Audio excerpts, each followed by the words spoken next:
புன்னைநல்லூர் மாரியம்மன் கோவில் குடமுழுக்கு நாளை நடைபெற உள்ள நிலையில் 16 கிராமங்களைச் சேர்ந்த மக்கள் சீர்வரிசை மற்றும் முளைப்பாறைகளுடன் ஊர்வலமாக சென்றனர். இது குறித்து கூடுதல் விவரங்களுடன் இணைகிறார் நமது செய்தியாளர் ராஜசேகரன். இந்த கோயில் விழா குறித்து முழு விவரங்களையும் பதிவு செய்யுங்க. தஞ்சை அரண்மனை தேவஸ்தானத்துக்கு சொந்தமான புன்னைநல்லூர் மாரியம்மன் கோயில் 345 வருஷத்துக்கு முந்தி வெங்கோஜி மன்னரால், அதாவது தஞ்சையை ஆண்ட வெங்கோஜி மன்னரால் கட்டப்பட்ட ஆலயமாகும். இந்த ஆலயத்துல 21 ஆண்டுகளுக்கு பின் நாளை குடமுழுக்கு நன்னீராட்டு விழா நடைபெற உள்ளது. இதுக்காக கோயில் முழுவதும் புனரமைக்கப்பட்டு கோயில் கோபுரங்கள்லாம் வர்ணம் தீட்டப்பட்டு மிக சிறப்பாக கடற்பொருளாக அனைத்து ஏற்பாடுகளும் அரண்மனை தேவஸ்தானமும் இந்து சமய அறநிலையத்துறை அலுவலர்களும் செய்து வர்றாங்க. இதை ஒட்டி இந்த 16 கிராம மக்கள், அதாவது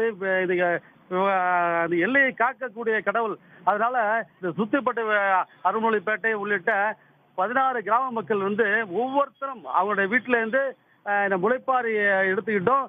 சீர்வரிசை தேங்காய் பழம் உள்ளிட்ட அனைத்து வகை பழங்களுடையும் சீர்வரிசை என 5000க்கும் மேல பெற்றோர் தாரை தப்பட்டை முழுங்க மிக பிரம்மாண்டமான ஊர்வலம் இன்னைக்கு அந்த புன்னைநல்லூர் கிராமம் முழுக்கவே நடைபெற்றுச்சு.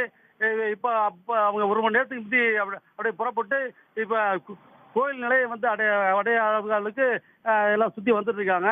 இது அணியில அரண்மனை வடிவிலான யாகசாலை பூஜைகள், மிக பிரம்மாண்டமான யாகசாலை பூஜை அமைச்சு அங்க சிவாச்சாரியரை இன்றைய காலை விநாயகர் பூஜையுடன், அதாவது 4வது கால யாகசாலை பூஜைகள் மிக விமர்சையாக நடைபெற்றுள்ளது. இதுல நாளைக்கு எப்படி 2 லட்சத்துக்கு மேற்பட்ட பக்தர்கள் கலந்து வாங்கன்னு எதிர்பார்க்கிறாங்க.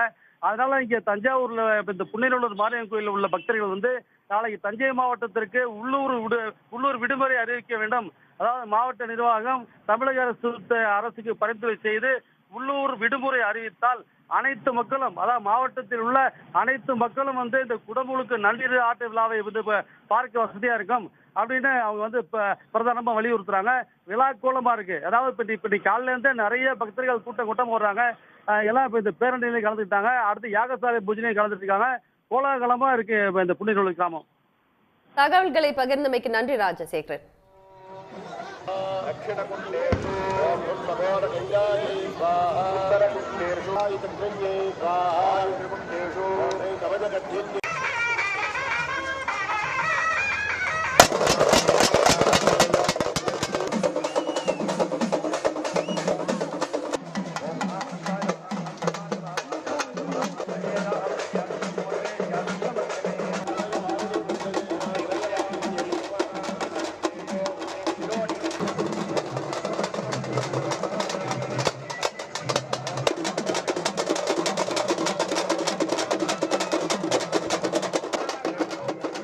உடனுக்குடன் செய்திகளை தெரிந்து கொள்ள சன் நியூஸ் பெல் ஐகானை கிளிக் பண்ணுங்க.